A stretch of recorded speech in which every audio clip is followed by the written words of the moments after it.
Hey guys, what's good? It's your girl Moniie Talks. Happy Friday, and I am here with a brand new video.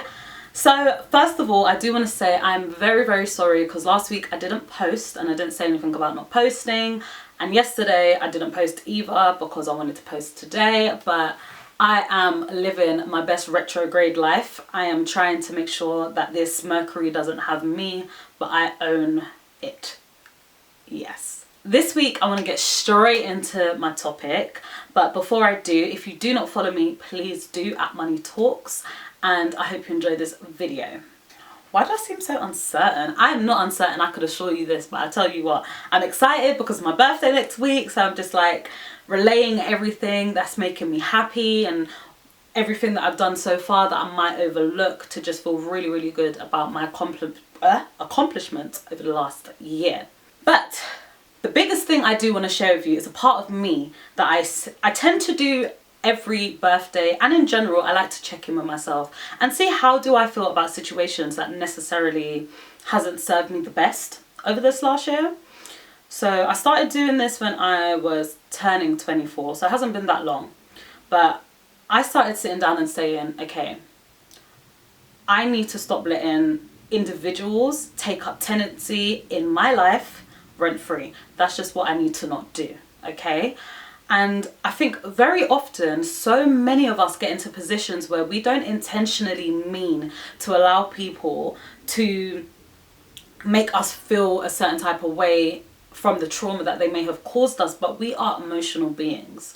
But along with our emotion, we do have strength and we do have willpower, and we can make certain choices that allow us to develop better and move forward in a different kind of way from some of the hurt that we may have dealt with.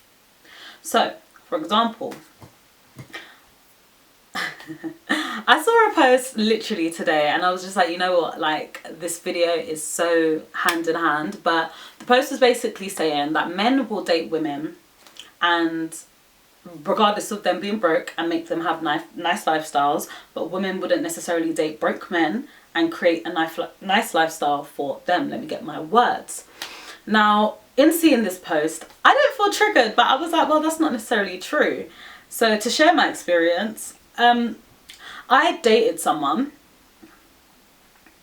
and I knew them a long time before we dated, and when we started dating, he was homeless. And he had a roof over his head, but it was not a home. But I believed so much in what he was doing and believed in him and his journey that I was like, I don't care. Like, if we have to sleep here, then we have to sleep here. Like, it is what it is. I'm here for you regardless. And it was something that he said he admired. It was great. It helped, you know, kind of set a foundation for the situation we got into, and we dated. It was nice while we dated. We enjoyed each other's time, we enjoyed each other's company, you know, we met family members, and I remember saying I don't want to be intimate straight away, purely because I just didn't feel it. Like, when you feel it, you feel it. When you know, you know. When she speaks to you, you speak back, you know. If you're a guy watching this, but it might be a bit different, but anyway, so you know, things were going really good. We was dating for a long while before anything really like popped off, and after it did, everything changed. I was basically told that if I want something serious, that I need to respect where his career has now gone to and where his lifestyle has now gone to, and where he's not the same man that I met. I would have to accept him dealing with other females potentially because of his craft. On top of that, he also let me know that it wasn't his intention to basically form a relationship with me, but he knew that me and him would not be intimate if he did not present such a situation to me. Okay. I was like, you know what?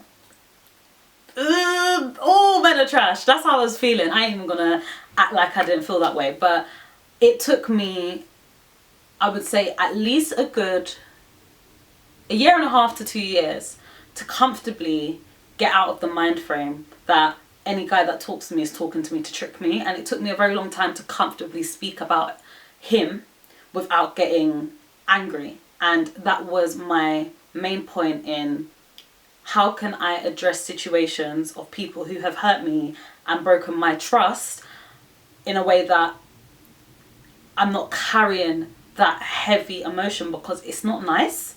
And something I had to be really mindful with, and that I want to encourage other people with, is when it comes to your personal healing, at the end of the day, I couldn't have placed me getting over that situation into that person's hands, because he may not have been in a mind frame to understand that hurt that he did to me. He may not have been in the mind frame to understand why I was really bothered. It might have taken years later for him to be in a situation, or someone close to him to be in a situation, that made him think, you know what, like, that's not cool, but actually, what have I done to certain people? And you can't expect everyone to be on the same season as you. You are not responsible for anyone else. You are responsible for yourself. And just because you have understanding of your feelings, we can't expect everyone to. It's very important that we take the time to figure out what we can on our own. Obviously, you do have sources, and when I say on our own, I don't mean not utilising people like counsellors and therapists, but I mean if someone has caused you harm, it's our choice to say, I'm actively going to work on forgiving this person. So I reached out to him and I let him know, like, you know, you really did hurt me, but I do forgive you. And I reached out to him because I wanted to, and that was my way of saying, you know what, I'm going to put it out there and let it be known. So if you see me, you know there's no malice. Like, we're not pally, but you know that my heart's forgiven, like, it's done. And I didn't hear nothing back, nor did I expect to, but it allowed me again to comfortably move forward with myself and my time and my energy, and not feel that kind of rage whenever I saw him or heard his name mentioned or was in settings that was familiar. And you know, obviously that is not the only situation. There are many other situations that I have dealt with, and that probably some of you guys have dealt with 10 times worse. We can't compare each other's pain. It's individual again. But I know sometimes trauma can lie so deep. You think, how can I forgive someone without having a conversation and without having certain things addressed to move forward? But in doing that, sometimes you're again giving people too much power in your healing process.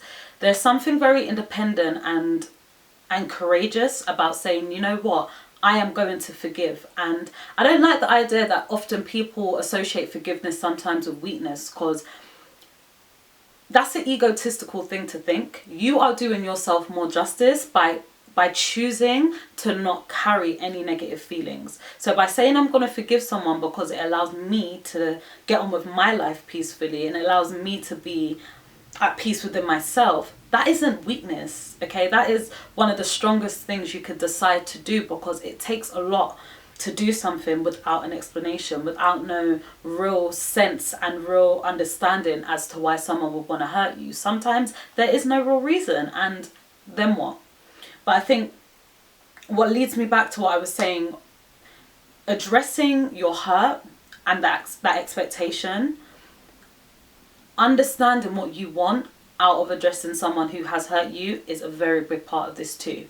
Because if I reached out to the guy that I just mentioned with expectation to hear back from him, what would that have done if I didn't hear back from him, as I didn't? But if you decide that in moving forward you need to speak to someone or reach out to someone and you don't get the response that you calculated in your perfect ending, because let's be honest, we never always do, you need to start weighing up what is the best thing for you and your mental to do. Because sometimes it is way worse than it needs to be. Sometimes it takes you back when you've already done work to move forward. So overall, I just want to encourage anyone who is dealing with anything that is really hurting them and things that they know that they don't want to hold on to them or carry over their head, address the situation with yourself first and figure out, how can I genuinely allow this situation, what's the word that I'm looking for? How can I allow this situation to not be me, but it's just a part of what I've been through. And it's very important to be able to differentiate the two. Don't allow your past to carry your future, but allow it to impact the choices you make to make it better. So that's my words for today. I hope everyone has an amazing weekend. The next time y'all see me, I will be a whole different age. So yeah. But yeah, have an amazing weekend. As I said, if you do not follow me, please do. I hope you enjoyed this video. I always say like, comment, share, give me feedback and hit me up. Anything you decide you want to talk about, I am all ears, I am all open. Yeah. Thank you.